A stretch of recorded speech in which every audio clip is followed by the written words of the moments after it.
Hey folks, I'm Brown Bear. Today I'll be doing a review of Pikmin Bloom. As always, these videos are quite slow. More rapid-paced viewers may prefer to watch at 1.25x or 1.5x speed. Pikmin Bloom was released for the Android and iOS platforms in October 2021. Bloom is a spin-off of the larger Pikmin franchise, a series of real-time strategy games developed for mainline Nintendo consoles. Bloom is the first mobile app in the franchise, and it pursues the novel approach of emphasizing walking more than playing. The idea from the developers is to become a small part of the player's daily routine. My personal interest in Pikmin Bloom stems from a long-standing interest in the Pikmin franchise. I've been playing the Pikmin series for close to a decade. I find its combination of real-time strategy mechanics and Nintendo-style exploration adventure to be a unique and extremely engaging concept. For me, it's one of those rare games that invented its own genre and has never really been duplicated. That meant playing Pikmin Bloom was something of a no-brainer. Regardless of how different it seemed from the mainline franchise, I couldn't simply not play a Pikmin game. One thing I should point out right from the start is that Niantic, the developers of Pikmin Bloom, are also responsible for the much larger and more popular Pokemon Go. Pikmin Bloom and Pokemon Go actually share quite a lot in common. The engineering and user interface similarities strike you as soon as you open either app. A review of Pikmin Bloom from the perspective of a Pokemon Go player would be very valuable and interesting. Sadly, this is not that video. I don't have any personal interest in Pokemon, and I also don't really play mobile games. I've grinded out 60 levels of Pikmin Bloom purely because I love Pikmin. With that out of the way, let's get into this thing. Pikmin Bloom leverages step counting as its fundamental mechanic. Walking is baked into every single part of the app, even acting as a centerpiece of the game's launch trailer. Everything from climbing levels to growing Pikmin requires you to get out and get moving. The step counts are sourced from locally installed fitness apps, Apple Health, and Google Fit. This means players do not need to actively play the game to be credited for their walking. From what I can gather from developer interviews, Pikmin Bloom was designed to be played passively. The idea is that players go about their day and, whenever they have a moment, check back in with the app to manage their Pikmin and complete various tasks. Leveling is a good example of this design intent in action. Levels feature lightweight game requirements paired with heavyweight walking requirements. For example, a new level might require 10,000 steps alongside planting just a few hundred flowers. The player can sort of haphazardly remember to plant flowers whenever it's convenient for them, and still manage to stay on track with their levels. The end-of-day summary is another good example of great passive gameplay. Watching the app animate your steps throughout the day and highlight a handful of photos has now become a small, delightful part of my nighttime routine. In other cases, the passive design intent is less successful. Expeditions tagged with a flower type disappear after a certain period of time, incentivizing players to actively manage their expeditions during and after their walks. Planting flowers to increase expedition discovery rate and level up also requires active management. Players need to ensure they regularly swap petal colors so that they don't run out. Players looking to bloom certain large flowers on the map also need to actively play and plan their routes. Challenges require the most active attention because they're non-discoverable until the player is nearby. This means players need to regularly check their app to see if there's a challenge worth doing. If you try to do all of this reasonably well, Pikmin Bloom ends up being a fairly micro-intensive game. I often find myself checking the app several times when I go for a long run. You might argue that I don't have to do that, but I'd respond that what I've described here constitutes the entirety of what you might call gameplay. In the absence of completing expeditions, or doing challenges, or planting flowers, there isn't really much to do. It's the equivalent of saying Apple Health is a hot new video game. I don't actually have any problem with Pikmin incorporating active management into its gameplay. In fact, I think it's a good thing. I just think it's worth pointing out that it's at odds with the design vision, and that it might encourage players to approach the game in the wrong way. Personally, I was initially quite disappointed with the app because I thought it was a passive game that I was supposed to just sort of check in on periodically. It was only when I started actively engaging with it that I started having a lot more fun.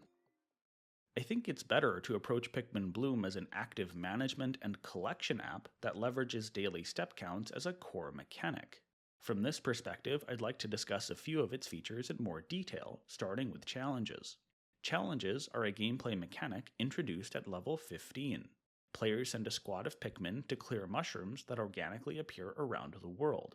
Clearing mushrooms rewards the player with nectar that they can use to feed their Pikmin and pluck petals to plant flowers. I find the choice to use mushrooms somewhat baffling. I've played all of the Pikmin games several times, and I don't really strongly associate mushrooms with this franchise. Enemies like bulborbs or giant spiders would have been more interesting and made more sense.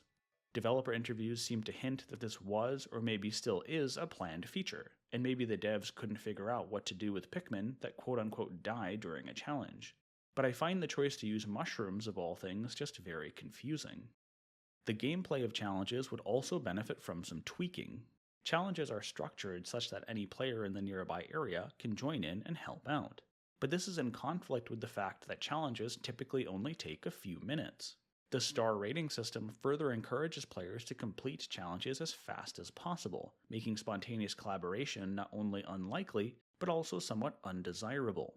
On several occasions, I've seen a lower level player slowly making their way through a large mushroom, and the only reason I joined in was to help build a sense of community.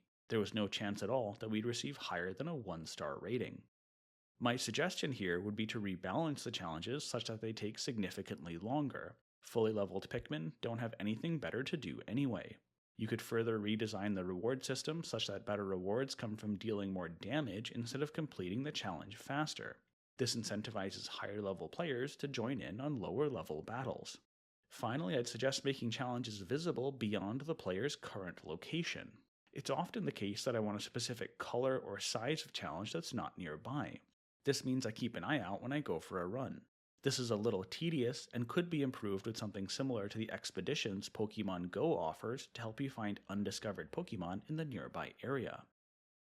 A second active mechanic worth discussing is Decor Collection. Each seedling that a player finds is tied to a specific collection of decor, like restaurant or cafe or park. Each of these collections features slots for each color of Pikmin. The idea is for players to grow and level up each different color of Pikmin within a single collection, sometimes multiple times for larger collections like the supermarket. I like this mechanic, both in principle and in execution. It's balanced to be sufficiently challenging while also not needlessly grindy, and it's quite rewarding to fill in a new slot on a collection. The main critique I have with Decor Collection actually comes down to the nitty-gritty of how the app is designed. Here's my process for identifying a seedling worth growing. First, I go to my seedlings page and I look at the type of a seedling. Then, I go back to my profile page and click on one of my decor achievements. From there, I scroll down to the relevant collection to see if I have that color. If I do, I go back to my seedlings page and recycle the seedling. If I don't, I favorite it and later grow it. This process then needs to be repeated for every seedling in my inventory, of which I receive more than a dozen per day. I can't not do this on a regular basis because there's a 30 seedling inventory limit, preventing me from going out to get new seedlings. This is not a great workflow, and it's made worse by the core app performance. I'm running Pikmin Bloom on an iPhone 12 Pro. You might think that this $1,000 piece of hardware could run a straightforward walking app. As it turns out, you would be wrong. I'm amazed how many times I've had to force close the app because it froze and crashed. Decor Collection is a great idea with reasonable gameplay execution, but it would benefit from improvements to the app and the core user interface. Ideally, I would be able to see if I already had a piece of decor directly from the seedling page, but even just streamlining the decor page would be helpful as well. I'd also like to see a more straightforward way to actually appreciate all of the Pikmin within a collection. Right now it's a little difficult to get them standing side by side, allowing you to examine each one individually. The last thing I'd like to talk about is the endgame. Each of the gameplay mechanics in Pikmin Bloom scales differently as the player gets more and more steps. Decor Collection is probably the most flexible in this regard, scaling easily into the millions of steps range. Other gameplay mechanics don't hold up quite as well. Leveling drops off sharply after level 50, with most new levels consisting of a huge number of steps paired with a huge number of planted flowers. This by itself is quite disappointing due to its lack of variety. Additionally, planting that many flowers requires a huge number of petals, which requires a huge amount of nectar, which requires a huge number of expeditions and challenges. It all just feels a little too grindy relative to the rewards currently on offer. Challenges similarly don't scale well into the endgame.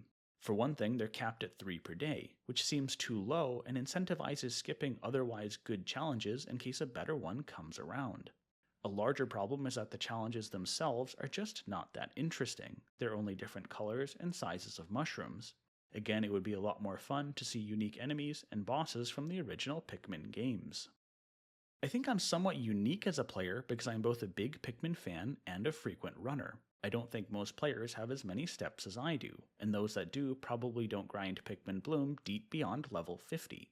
But I'd like to see the developers add some more content here. I've been impressed over the past few months to see regular updates and improvements to the app. It feels to me like the developers are in this for the long haul. That naturally means that some sort of meaningful endgame should become more and more of a priority. Pikmin Bloom is a surprisingly great game. It's definitely succeeded in becoming a part of my daily routine. The design intent of working as a passive experience doesn't seem to have particularly succeeded, but that doesn't take away from the package as a whole. This app is a worthwhile experience all on its own, and like every Pikmin fan, I hope that makes it a good omen for a potential Pikmin 4. Niantic has done some decent justice to this franchise. I'm looking forward to future updates. Alrighty, thanks for watching. If you enjoyed this video, I'd love it if you followed me on Twitter and Facebook, subscribed to me here on YouTube, and checked out my live streams over on Twitch. The relevant links are in the description below. All the best, and see you next time.